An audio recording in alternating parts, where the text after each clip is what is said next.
Good morning, students. So today we are going to see the third part of states of matter, in which we are going to learn about classification, advantages of classification, then how matter is classified into solids, liquids and gases, composition and properties of matter, and the properties of solids.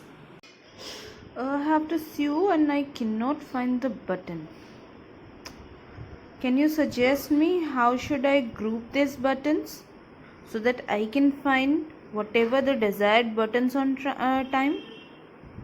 Or why I need to group? And the basis on which I am grouping these buttons are, I think, color. You can see all the yellow buttons on one side. Then on size and on the type, I have kept them grouped like this.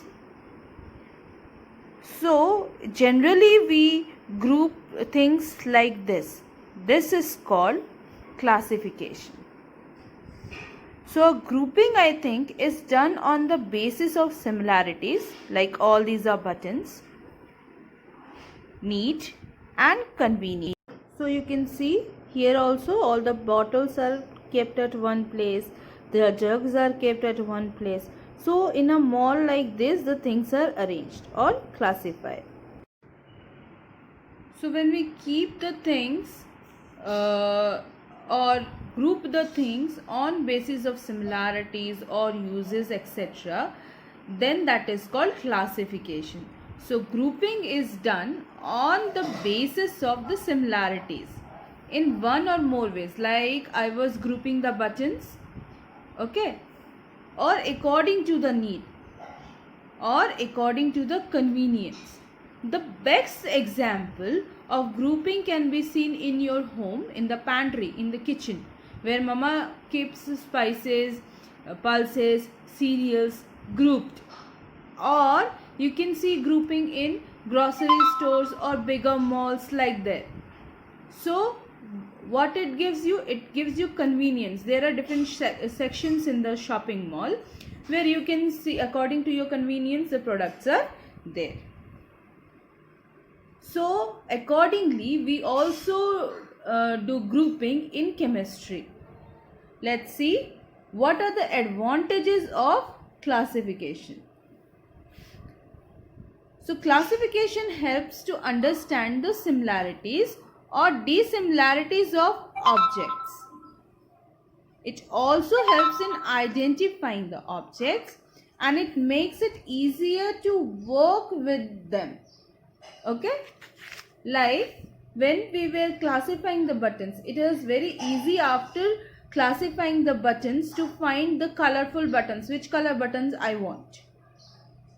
Or in your books and notebook section also, you group according to the subjects you keep, or according to your convenience you keep your stationaries and everything, so that on time you may find it. Okay? So now what are physical properties? So physical properties include state, color, odor, density, solubility, etc. Color, odor means smell. So they may or may not show the variation in smell. Okay, what are the solubilities, what are the melting and the boiling points? So whether they are soluble in water or insoluble in water or soluble in any other solvent. So like this the things are classified. And when we see the chemical properties, so they include the reactions between the different materials with different chemicals. So on these bases, the states of matter are classified. So now let's see the composition and properties of matter. So on the basis of composition and properties, matter is classified into solids, liquids and gases primarily. Okay? So let's see. In the last class I have told you about atoms. What is an atom? An atom is the smallest possible unit that exhibits all the properties of a matter. Okay, I have also told you that they do not have an independent existence and they combine with one another to make a molecule. If you see, two atoms of oxygen make one molecule of oxygen. So, atom is the smallest unit of an element which exhibits all the properties of elements. That is what I have told you. Now, atoms cannot, most of the atoms, cannot exist independently in nature except the noble gases. So, they make bigger stable units, molecules to stay independent in the nature. Okay, so let's know more about the composition and how they compose matter, or what are their properties, how the properties of matters are different. Elements like oxygen, gold are made up of same types of metal. But when we same types of atoms, but when the different atoms combine or different types of atoms are combined, so they make compounds. Like water is a compound. Now let's see composition and properties of matter. See, I have already told you that all substances are made up of molecules. If you will see the internal structure, the way these molecules are held, they determine the state of the matter. See here, what you find? Yes, the molecules are arranged very close to each other. And if you will find gap, there is very little gap in between. So here what will be there? There will be what? The inner force or the force acting between the atoms will held closely these, or will be very strong.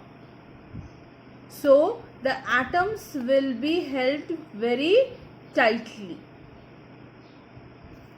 If you will see here, the atoms are very loosely arranged. So here gaps are more compared to this one.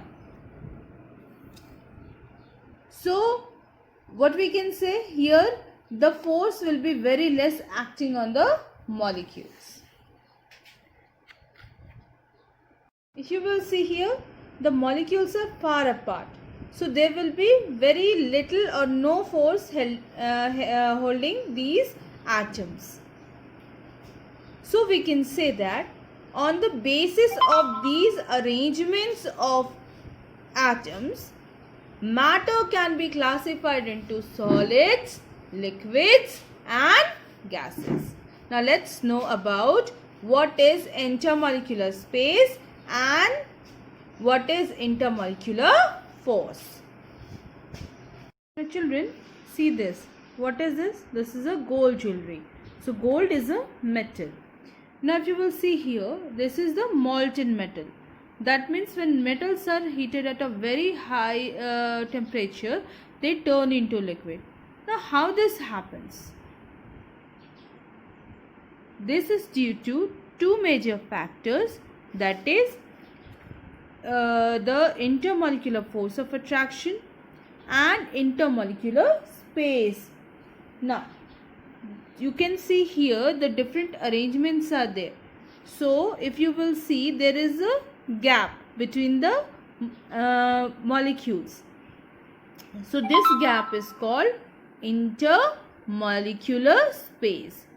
Less is the space, more is the force, and the matter will be packed together very tightly. So the force with which the particles of matter attract each other is called the intermolecular force. and the space between the particles of matter is called intermolecular space. The stronger the intermolecular force is, the lesser is the intermolecular space. And the more is the intermolecular space, less is the force. So it is opposite. So three types of arrangements are generally found in the matter. So very closely packed, less closely packed, and very far away. So this gives rise to three main states of matter: solids, liquids, and gases. So in solids, if you will see here, what is there? So there is very less gap. That means very high intermolecular force is there. So in solids, generally, if you will see, very high intermolecular force is there. Similarly, in liquids, if you will see, what? Gap is more. So force will be less stronger. And in gases, if you will see, gap is much more. So the intermolecular force is very, very weak. Now let's check about the other factors or properties of solids.